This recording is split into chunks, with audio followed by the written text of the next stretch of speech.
A's are going to slash their payroll down to around $50 million, according to multiple reports out of the Bay Area. And that'll cut loose Starling Marte, Josh Harrison, a whole bunch of other familiar faces from what had been a pretty good team. But that's not what makes this significant. Good morning to you. Good Wednesday morning. I'm Dejan Kovacevic of DK Pittsburgh Sports. This is Daily Shot of Pirates. Comes your way bright and early every weekday if you're into football and or hockey. I also offer up daily shots of Steelers and Penguins right where you found this. Pirates payroll, by the way, for the 2021 season, the official payroll, because you hear this number get thrown out all over creation, and it's just one figure. It's $51.8 million, according to Ethan Hullahan, a local blogger who's really, really, really good at this sort of thing. And I trust Ethan. He says 51.8. For me, it's 51.8.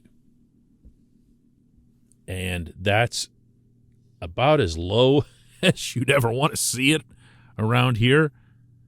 You'd want it to be commensurate to the experience level of your roster, meaning if you have a bunch of guys on your team who are what are commonly referred to as 0 to 3 players in the industry, meaning they're in their first 3 years. And the bigs, there's only so much you can pay them, you know?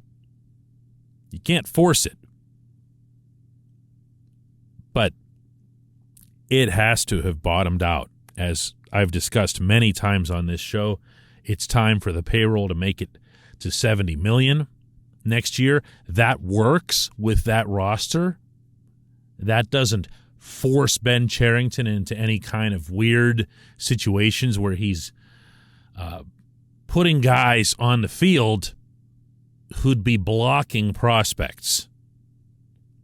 But there is room for him to add better players, better veteran players than the ones he's had in his first couple of years as GM.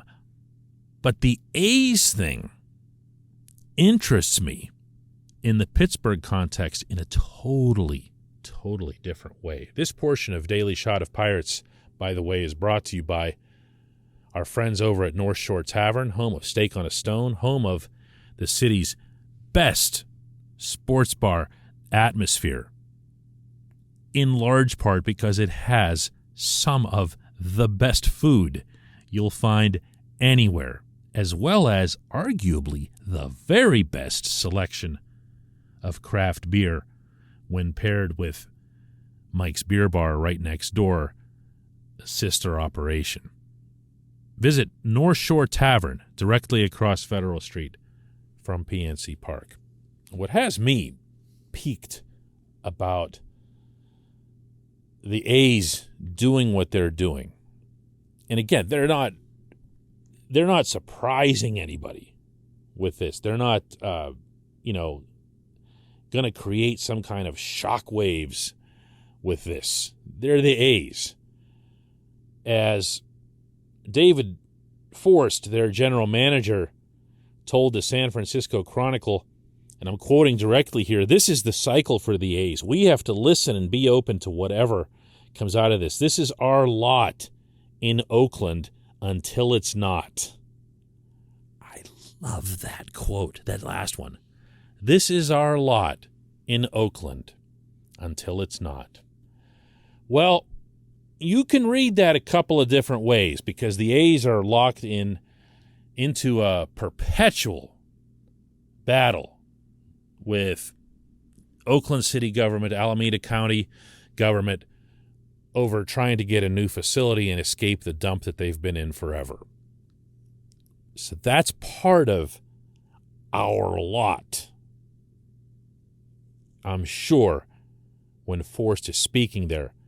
But the other part of their lot is the same lot that the Pirates have. And the Reds, who, by the way, last week made the same declaration they're about to whack Payroll. There goes Nick Castellanos, just like that. 3-run homer, by the way, right out of the ballpark. There goes Nick. These teams won't be the only ones doing this. This issue of teams willfully bottoming out and building up with prospects isn't going to go away, and it isn't in any way, shape, or form specific to the Pirates, the Orioles, or for that matter, even though they're really good, the Rays. The way the MLBPA people and their Greek chorus in the national baseball media like to portray it. For them, it's a whole lot more convenient to say that, Bob Nutting is this or that, and the Angelos family in Baltimore is this or that, and whatever. Criticize them all you want. Say whatever it is that you want about them. Okay? I do it too, including, most notably, on a regular basis, of Nutting. He's had a lot of significant shortcomings as a sports franchise owner. But the problem itself is anything but Pittsburgh-centric.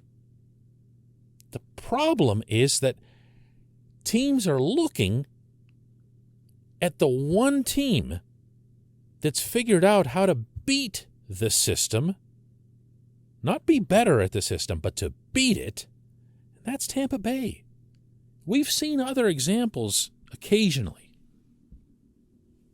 We've seen Kansas City rise up and win a World Series. We see the Marlins like once every, 6-7 years jump up.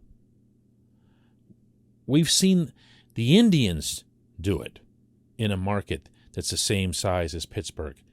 But it's always been the same kind of approach. They shave it all down and they build it back up. I'm leaving the Brewers out. I shouldn't do that. Mark Attanasio, the owner up there, did the exact same thing 5 years ago. He said, look, we can't bring CC Sabathia back. We tried. We offered him this much and that much. Yankees just had more. They took him away, so we're going to strip it all down and start over again. And if enough teams do this, if more teams do this and follow the Rays' lead, which to an extent, although they don't acknowledge this, the Pirates kind of are themselves, if that happens, and you have 10, 12 teams with their payrolls around $50 million, there's only so far that this idiotic narrative will go that teams just hate winning, or they're not serious, or they're not as committed as George Steinbrenner used to be. And they'll realize that what's really happening here is they're trying to just do what the Rays do. Piling up prospects. And if you pile up prospects, if you do that, by virtue of what prospects get paid in their first 3 years in the majors, you can't have a high payroll if you want to. The Rays can only overpay by taking 2 or 3 spots on their roster and saying, you know what, we're just going to go hand it all to this guy. And if you remember when they signed Charlie Morton as a free agent out of Houston a couple of years back, they came in and they offered him this huge short-term deal, and everyone was like, whoa, the Rays are finally serious. No, the Rays are, they had enough. They had one spot on their roster that they needed to fill, so they went and they filled it. And they spent money on it because they had money. If enough of these teams do this, I think you're finally going to see some players start paying attention. Maybe. And Tony Clark and the others at the MLBPA start paying attention. Hell, after that, you might even have some national baseball writers pay attention and realize that what's really going on here is that this system is beyond broken. And it's not a couple of tightwad cheapskate owners that are making that happen. It's that these owners have all realized there's only one way out of this, and that's the Tampa Bay way. And the players will just keep getting less and less and less money until they realize that a salary cap system actually will benefit their union and their membership way more than just having the Dodgers, the Yankees, and a couple other teams spend all the money. When we come back, just one question.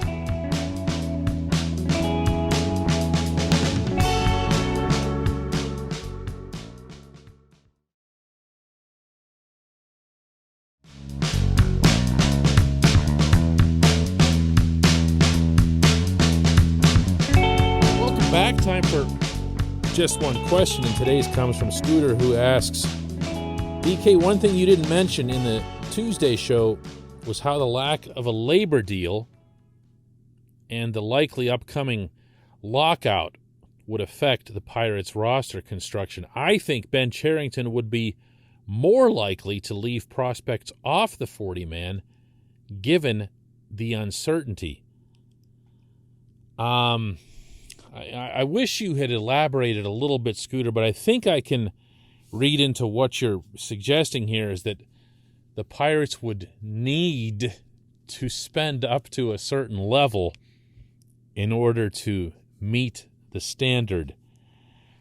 The amount of misinformation and misinterpretation that exists when it comes to what baseball might look like after this labor agreement is beyond belief. It's not like anything I've seen in football or hockey. And I'm totally convinced that this is because the national baseball media wants nothing to do with this discussion. Why? As I've laid out before, it's not conspiratorial. It's that they're beholden to the agents. The agents are the ones who give them their great big exclusives. If you're not in with the agents, then you're not getting so-and-so is about to sign for da-da-da-da-da dollars. That always, always, always comes from the agents. Never comes from the teams. Never comes from Major League Baseball. For that matter, it doesn't come from the Major League Baseball Players Association. It comes from the agents. And the moment that you speak up in any capacity at all about this stuff, forget it, man. Fortunately for me, I couldn't care less. So, what does that actually mean toward a labor agreement and how a team has to get up to the minimum payroll? There's so much that I have to debunk here. I'm going to try to keep this really, really short. Every time a salary cap system or a similar system has been instituted in any sport, football, hockey, basketball, there's a grandfathering period. Nobody has to be at the minimum or under the maximum right off the bat because it's impossible. It's literally impossible. If you want a tiny example of that, when the NHL instituted its salary cap after the great bloodletting of 2004, one of the things that was put in was a maximum individual salary. Well, there were players who were making way over it, and those players would have won and sued so easily had the league tried to take that money back from them. What happened? They were grandfathered in. Teams were just required, obviously, to pay on guaranteed contracts. And the cap and all the other components to it were adjusted accordingly. It's not a big deal. No one has to go rushing up to the floor or hurrying down under the cap if you're the Dodgers. No one has to do this. It doesn't exist. It's grandfathered. It's gradual. You move toward it. Secondly, the idea that teams have to do these things, move up or down, of their own volition, meaning of their own current revenue streams, is completely nuts and ignores the fact that a salary cap system or a cap-like system always comes with a massive increase in revenue sharing. Put simply, if the Dodgers are making $1 gazillion a year in local TV, that $1 gazillion, or a huge portion of it, goes into a pot that is shared by everyone. So every team has pretty much, not completely, but pretty much equal revenues. So there's not any difficulty in getting into the range between the minimum and the maximum. It's easy as hell. Everyone can do it. What's more, they're required to do it, which brings me to the third and final myth that comes up with these things is Bob Nutting would never want to do that. He'd never agree to any kind of system that forces him to... Baloney! He's getting tons and tons more revenue sharing and then being told you're required to be in this range. That's it. That's it. There's no boogeyman. There's no goofy narratives and other made-up stuff and whatever else here. I'm not talking about you, Scooter, okay? I'm talking about a very, very general worldview of this. Drives me completely nuts. So no, the Pirates do not have to be careful with their roster because they might be forced to go sign a ton of high-priced free agents to get up to the floor. It won't happen. It can't happen. It's never happened before, and it won't start now. I appreciate the question. I appreciate everybody listening to Daily Shot of Pirates. Let's do one tomorrow, and I promise I'm going to swing it back to actual baseball.